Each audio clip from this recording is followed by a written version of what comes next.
Here we are. Here we are.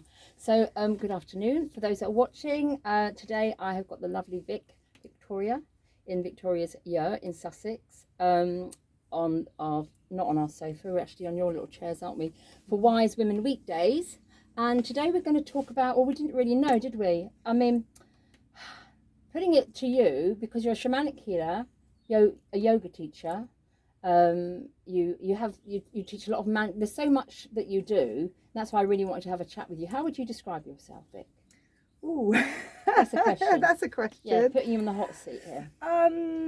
Or what you do, rather than what you're, yes. what you well, do. So I started off, I suppose, training in massage. So I'm a body worker. I then went on to study yoga and meditation and breath work and the sound healing. And then that kind of opened up the doorways of the mind-body connection. So I then went on to study hypnotherapy, EFT, and talk-based therapies, and then shamanic. I've done a 3-year shamanic training as well, and other various courses along the way, like Reiki and stuff like that. So I was lucky to fall into all of this when I was about 18. So it's kind of been a lifelong. So when you say fall into it, I mean, did something happen in your life, or you just chose that path? Yeah, I chose the path really because I did do art originally, and I was going to I got a place at Exeter to do sculpture and mainly metalwork and stuff like that, which I loved, and I was dead set that that's what I wanted to do. But I took a gap year, and in the gap year I learnt about, because I was using a lot of the essential oils, and I was really interested in essential oils and herbal medicine and stuff like that. And it was my mum actually encouraged me to do a massage course and learn aromatherapy, because she thought it would be another string to my bow. Yes, as it's difficult to make it as an artist. And I did that, and I just fell in love with it. And at the same time I learnt Reiki. So I learnt Reiki when I was about 18, and it was just a massive light bulb moment. And I just felt like that was my calling. I really just felt like working with the energies. And broke my mum and dad's heart by not going to university. Oh dear.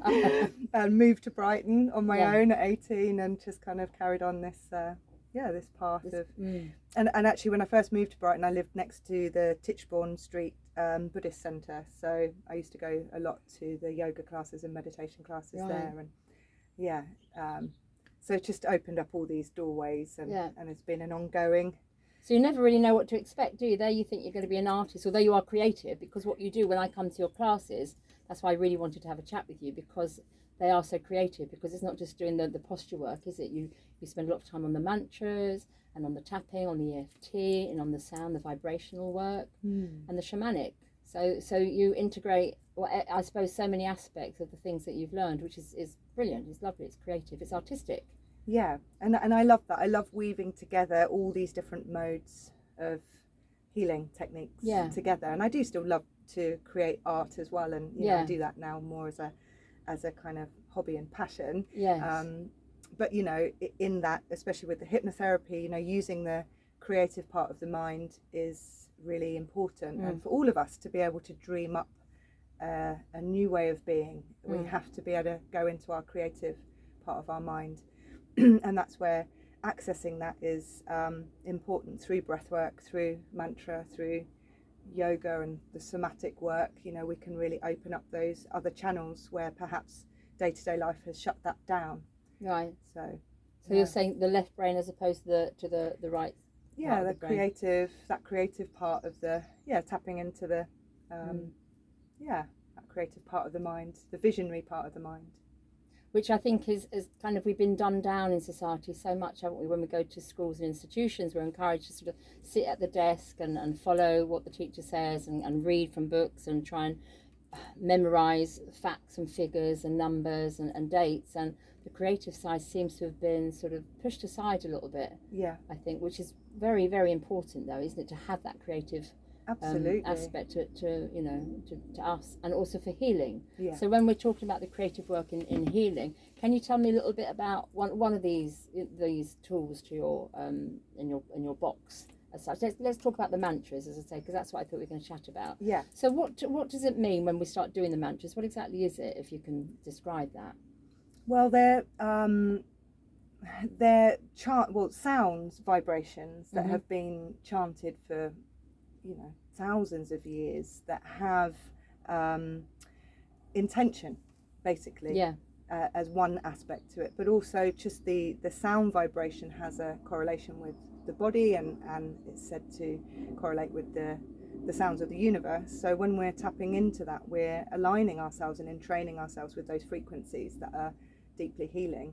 But if nothing else, they've been chanted with intention for thousands and thousands of years. So when we tap into the lines of that, it's it's got all that history and all that energy behind it, that and the power of intent is huge. So when we chant, we tapping into that, something that's gone before us. Yeah, absolutely. So I suppose we're like little droplets of a big lake or a big pond. We're just that little drop, and it's adding to the energy of the lake or pond, if that's a lovely way of describing it. Yeah, absolutely. And so with the movements of the mantras, I mean, even holding the chin mudra and the various things that we sometimes you ask us to move the hands and connect with whatever's up there.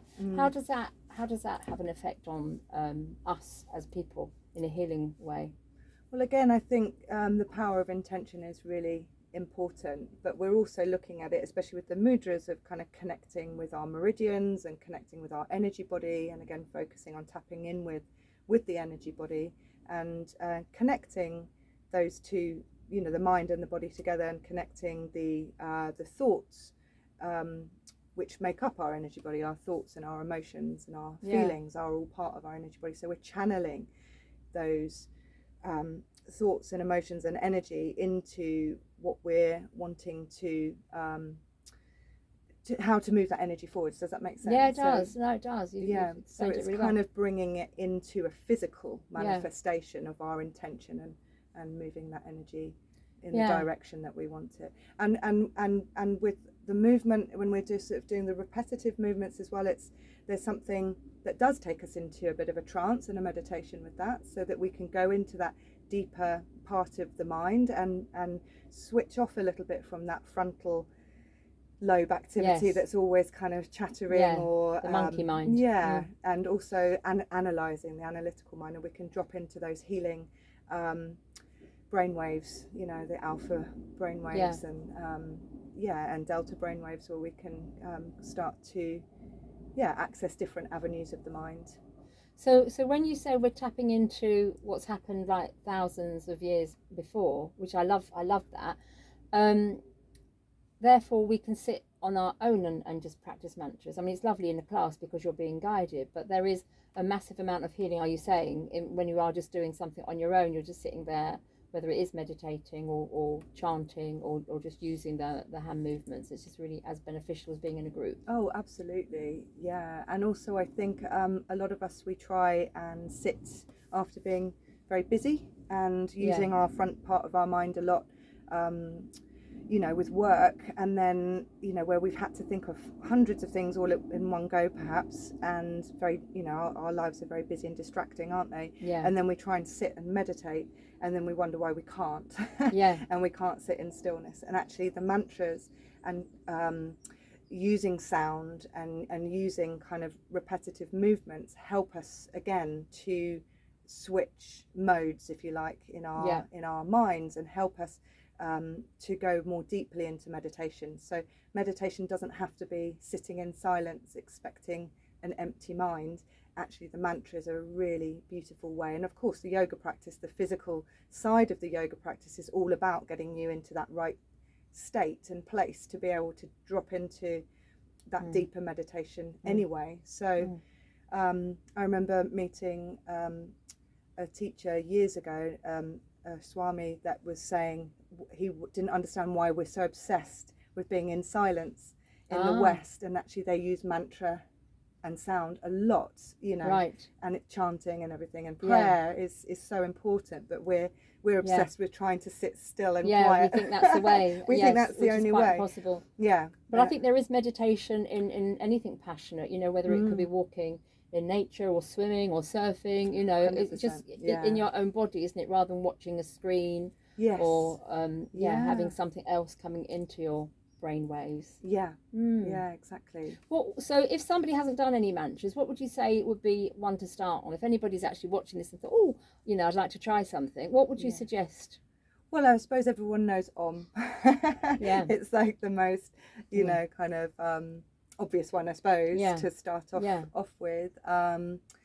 And again, the vibration of that is said to be the sound of the universe. So when we're tapping into that, we're tapping into that universal energy and connecting from that place of all being connected as one, which is a really beautiful thing in itself, to have as your meditation focus. Yeah.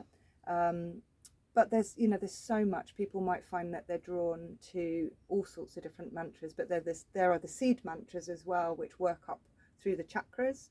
And they all sound a bit like Om. So you've got Om, Vam, Yam, and there's lots of things where you can Google to find it out. To find out, and then maybe once you've learnt it, you can do it yourself. Yeah. But you might work with the singing bowls with that, and just really start to feel into the sound vibration of each energy center and the chakras. And what's beautiful about that is once we're in alignment with our energy body, and the energy body is flowing healthily and well, then actually the body is very good at healing itself. So that might be one that people want to investigate in terms of kind of just feeling more balanced and calm. Yeah.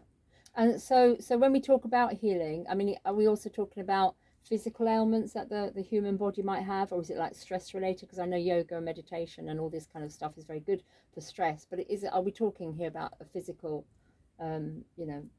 thing that people might have? Because I think quite often disease is caused by stress anyway, isn't it? Absolutely, yeah. And I'd say probably 90% of clients that come to see me for whatever they're coming to see me for, I think at the root cause of any kind of discomfort or ailment is stress. So actually kind of coming back to a nervous system reset is really important. So learning how to regulate the nervous system, noticing when you have reached a point of maybe adrenal burnout, or there's too much stress hormones and cortisol, from day-to-day stresses and life, let alone maybe traumas and other things that have gone on in life. But learning how to regulate your nervous system, whether that's through breath work or whatever, will then have a positive impact on more physical, more So you don't have to go and take medication for this, and really do. If you are, my mother, rest in peace, she would rattle and roll with all the medication she has. Anytime there was something wrong with her, she'd go to the doctor and take another form of medicine.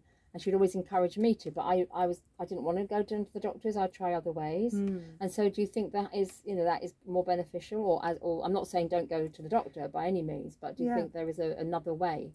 I think a lot of the time there can be other ways, and actually learning empowering tools like nervous system regulation, working with the subconscious mind. A lot of these patterns are from perhaps childhood, where we've learnt certain ways of being and it's got programmed into the subconscious. And actually, if we can learn how to access the subconscious mind, we can heal a lot of things. I've worked with people with hypnotherapy that have had very physical ailments, and actually when we've worked with the subconscious, it has come from those early childhood experiences. And once those are kind of given a voice, so to speak, and looked at and witnessed, once that changes and that coding, if you like, in the subconscious mind changes, then it's incredible the healing that takes place with that. So I would always